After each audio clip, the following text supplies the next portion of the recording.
Hi, welcome to my channel, the Luxe Lather. My name is Danielle Lara, and I make different products for women to help them to rest and relax. And in this video, I'm going to discuss 2 ingredients that I use in most of my artisanal soap recipes. And that is essential oils and fragrance. So I'm going to explain a little bit about each one and then how I use them and why in the recipes. So first, with essential oils, they are extracted from things like plants, herbs, flowers, and it's done with a still method. They're distilled, which means that they're turned into a gas, and that gas is trapped and redirected and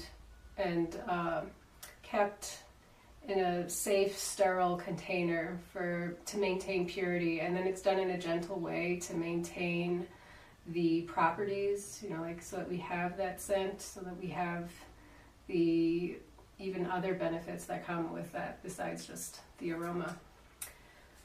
So that's the basics of how essential oils are made. So along those lines as well, that also means that it's biodegradable, it's natural, and so that's why some people prefer to, if they have a scent, to just use essential oils. And then on top of that,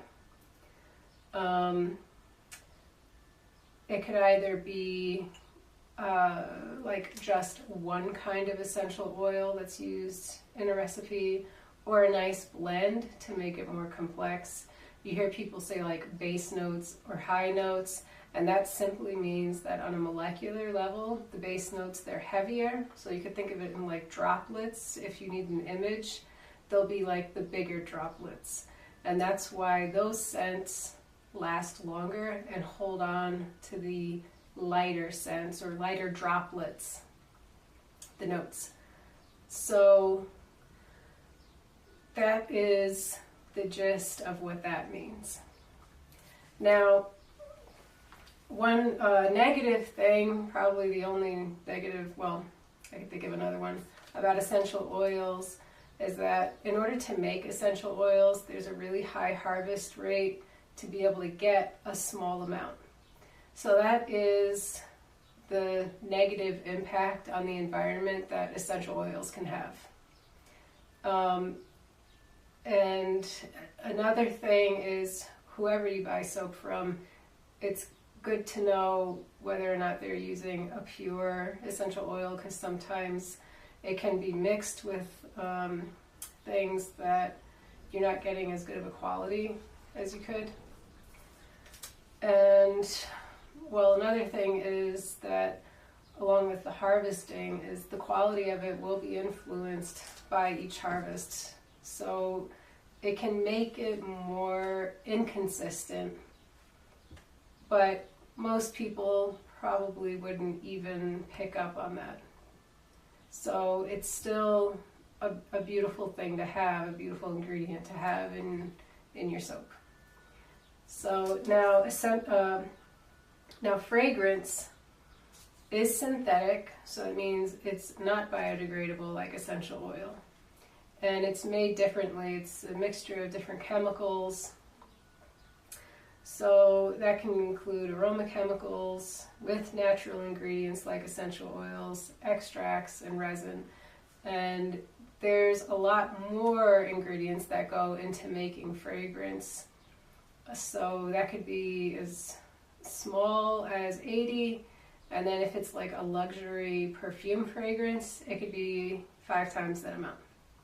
So that also means that there's a bigger range of scents, because with essential oils, you're held back by what is available in nature that is being extracted for the market, right?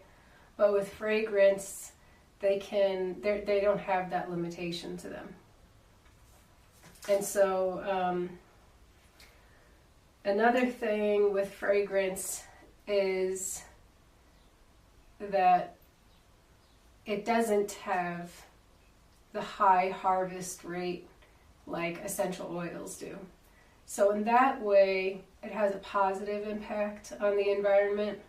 Both of them are, it's not like ideal with what we have going on environmentally right now, but so that's why for me, it kind of equates using either one, as long as they are both high quality, professional grade, essential oil and fragrance.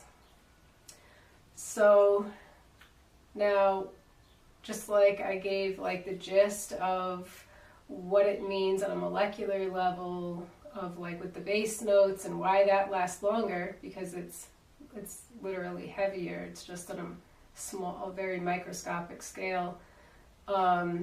Fragrance lasts longer. So now in some recipes I'll use just fragrance. In other recipes I'll use just essential oil, either one or a beautiful blend.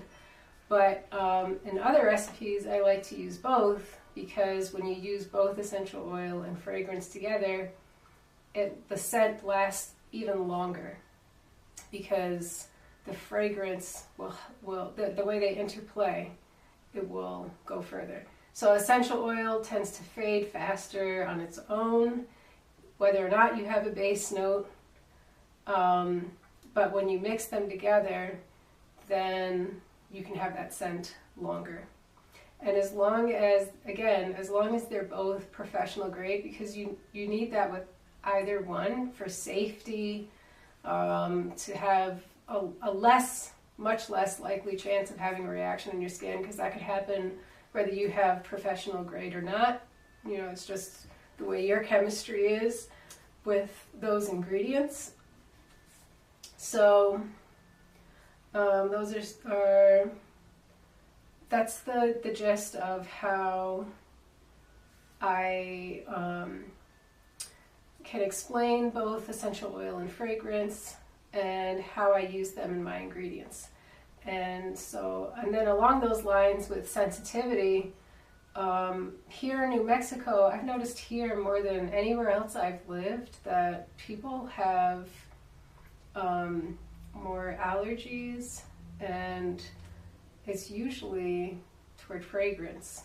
I don't know like whether it's essential oil or fragrance, because I use a patchouli blend essential oil as my perfume, and even that I have to make sure I don't wear it around certain people. I don't know if it's just because of like the dryness here, and it causes there's always wind. I'm not really sure what it is, but I've noticed that here. So I have a few soaps that I don't even put essential oil or fragrance, because I'm having customers telling me they want that. So, okay, I think that's like the basic idea about these two ingredients. And if you have any comments or questions, feel free to ask me. And I hope you enjoyed the video. Have a great day.